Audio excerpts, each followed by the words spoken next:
Hello, it's Rebecca here from Precious Pages Papercraft, and today I'm designing a layout for Bramble Fox, and I'm using items from the June Fox box, so the Going Places title, and then I'm also using the two exclusive perspectives that you get with this box, and the two turquoise dragonflies as well.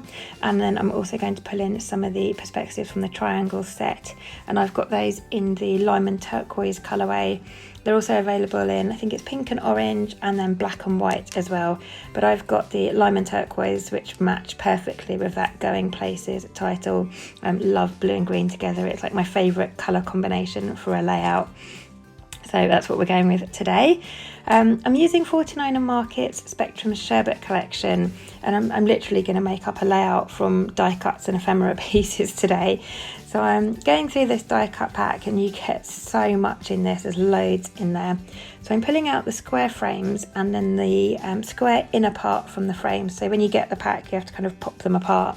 So I'm pulling out both parts, and then I've got the little round die cuts there, the circular bits that have got some writing on. And I'm also pulling out the little kind of square bits with rounded corners. Those are actually the sort of negative parts from the viewfinder die cuts, and you get one large one and two small ones. But once you've popped those out, I kept mine because I thought, I might use them one day. And actually this was the perfect layout to use them for, even though they're rounded edges and these squares aren't. I just like the kind of tiled look I get with them at the end. So you'll see what I mean as I go along. But I literally just thought I'd sit and have a play and try to come up with a design. And I literally just put the squares down and then overlapped the corresponding internal piece, sort of offsetting it a bit, and just went from there really. Left a space in the middle for my photo, then decided pretty quickly where my title was going to go, and then it was just a case of embellishing and just popping bits around the page. So it's actually, there's a lot on the page by the end of it, but it came together super quick, and it's just like everything fell on the page and had its place. So you'll see I'm just literally popping things on, seeing how they look, where they go. I am going to take it all off again in a minute and just add a little bit of mixed media to my background, but I really loved how it was coming together and how easy it was sort of falling into place. So I've pulled out a couple of die cut leaf sprigs, and then I've got some of the acetate butterflies as well. And I'm going for a kind of ombre look with the background there. So at the top it's kind of like a minty bluey green colour. Then that middle section on the right is more the kind of tealy turquoise. And then as you come down to the bottom it's more green. So I'm going to try and match that with some mixed media. And I'm not going heavy with the mixed media, it's just going to add some splatters to the background. So I've pulled out 3 Shimmers paints which worked perfectly with these colours. So the first one I'm applying here is an original Shimmers called It's Mint to Be, and as the name suggests it's a lovely mint green colour. Then over on the right here I'm adding a bit of Winter's Mist, and that again is an original Shimmers, and when it dries it's a nice sort of turquoisey blue colour. And I'm just putting a little bit of the paint on some of my Bramble Fox packaging, spritzing a bit of water down on top, and then just using a paintbrush to splatter that on my background. And the green one here, you notice I've gone off camera, the lid was really stuck on. I had to get some scissors under the lid to try and pry it off. But that again is an original Shimmers, and that's called Celery. And that one's actually starting to dry out a little bit, so I did have to add a little bit of water into the pot so I could stir it to get some out. But I've added those 3 colours kind of in the place where my embellishments are going to sit on top of them, so tone on tone, and then I'm just drying the excess off there with a paper towel, so it just gives me a little bit of subtle detail in the background. And I've pulled out a Tim Holtz stencil, and it's kind of like a rough circle. They're not perfect by any means, but it matches my photo quite nicely. So my photo today is my little boy in front of a massive sort of wooden butterfly. The idea is you stand in the middle and you become kind of the butterfly's body with the beautiful wings, but it's actually got circles on the outside of the wings that you'll see in a minute when I bring the photo in. So I thought that circle stencil would work quite well with that. And I know Morag's got a couple of circle stencils, I just didn't have one to hand when I made this layout. So if you've got the fox cuts with the circles, that will work perfectly for adding a little bit of sort of subtle detail to a background. But that's all I wanted, just subtle. I've not gone mad, and I've just added that stenciling in 3 areas on the page. and now I'm going to try and bring everything back in place. I had sort of very finely drawn around the outside edges of things with a pencil before adding my mixed media, so I know roughly where things are going to go back, so it's just a case of trying to match it up with the pencil marks now. And I'm raising some of the stuff up with foam just to bring in some dimension. I don't want it all flat on the page. I want to kind of layer things underneath each other. I love layering and having lots of texture and dimension on a page, so I get through a lot of craft foam. But I've layered those, the frames have gone down flat with just a wet PVA glue, and then the square internal parts I've raised up on foam. And now I'm just looking for a couple of pattern papers just to back my photo with. It's looking like it's going to get a bit lost in the middle with just a white frame on it. So I'm just using 2 pattern papers from the collection, sort of a turquoisey coloured one and a green one, again to match the colour scheme. Just stressing those edges to bring in a bit of texture. And then I'm going to raise my photo up on foam as well and get that stuck in the middle of the design.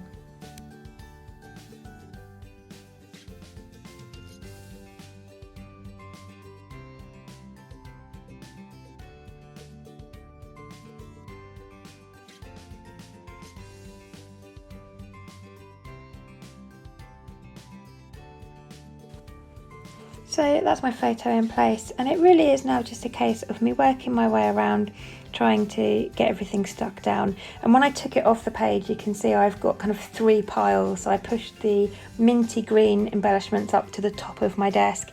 I've got the turquoise section over to the right there, and then my lovely green section over to the left. So I remember where each sort of piece goes, and some of the colours are a little bit pale, so they're kept in their colours, so I know, or in their groups, so I know which section they're going to go back on. And it's just a case of working my way around, getting everything stuck in place. So with my perspectives here, I'm going to use my glossy accents to get those stuck down. Always my go-to adhesive for acrylic perspectives and sequins and acetate and things. Takes a few minutes to dry, but once it has dried, it's very difficult to get things back off. So I always like to use glossy accents for my perspectives. And then literally just wet glue for the things that are going down flat, and then little foam pads for the things I'm going to pop up for a bit of dimension. And some of those little tile bits here from the viewfinders, some of those I'm sticking flat and others I'm raising up for a bit of variation. But I'm literally just going to work my way around getting things stuck in place now, so I'll probably skip through most of these for you because it's a bit monotonous. Okay, so slowly getting there, everything is stuck in place now, and I'm going to bring in a few more perspectives because you can never have enough. And this is what I love about the little kind of mini or petite perspectives that Morag and Nicola make. They're so small that you can have loads on the page without it really overcrowding it, but they're almost like the perfect finishing detail for a layout. So I'm using the triangles pack today. I've also got some of the speech bubbles over there on the left as well. You can see those are a separate pack but match colour-wise perfectly. So I considered bringing a couple of those in, but decided they just didn't really fit with the layout. So I'm just sticking with some of the triangles and the little crosses, and I'm layering them up, having them overhanging the frames and the squares and things, just for a bit of detail. I don't want everything too perfect, so having those overhanging just sort of mixes it up a bit. And then I'm bringing in a couple of chipboard pieces, again matching my colour scheme. So I've got one at the top in the minty colour that says Surrounded by Love, and then I've got a turquoise one that I'm going to pop under my title that says All Good Vibes, and a green one that says Little Adventure. And I thought they all worked really well with my photo. And I mean, the title Going Places, you could use that for so many different things. Doesn't have to necessarily be travel or holiday related. I think Morag's used it on a page to document her daughter passing a driving test. For me, I kind of read it and think more of my son going places, like spreading your wings and flying type going places. Like there's nothing you can't do or become when you're older type thing. So that's the kind of route I've taken, but it's a perfect title for lots of different things. So quite universal, and I think anybody will be able to use this title. So yeah, I've used it from a kind of, I think my little boy can go anywhere and do anything and be anything he wants kind of way, and I thought that was really fitting, and I loved the way it worked with my photo, obviously spreading his wings, his little butterfly wings in the photo. So that's the angle I've used it from. then I'm just finishing the layout off here. This is quite amusing to watch because I know what's coming. And just adding a little bit of black doodling with a fine liner just to some of those tiles, and I'm just doing it in the corners, really rough sketchy doodling just to add a little bit of detail. And I wanted to bring in a little bit of black because there are black tones in my photo. And then I decided to doodle around a couple of the corners. Now you might have noticed just now whilst I was waffling on, I did toy with the idea of using a pattern paper to frame the page. And I really couldn't decide, and I opted to leave it for now. And I did this doodling and thought, you know what, if I don't like it, I can cut it off and replace it with that frame. And as if by magic, you can see here, that's exactly what I did. I did the doodling on the corners and instantly regretted it and knew it wasn't going to stay. So I trimmed the page by 1/4 of an inch on all 4 sides, and then I've mounted it on that pattern paper, again with just blue and green tones to match. So yeah, I had a go, didn't like it, but it was something that I could easily rectify just by framing the page instead. And that is me done. So thank you very much for joining me. I hope you've enjoyed the process and it's given you some inspiration for using your perspectives. I've literally used all of my June box now. I think I only have 1 snail and 1 ladybird left out of the whole box.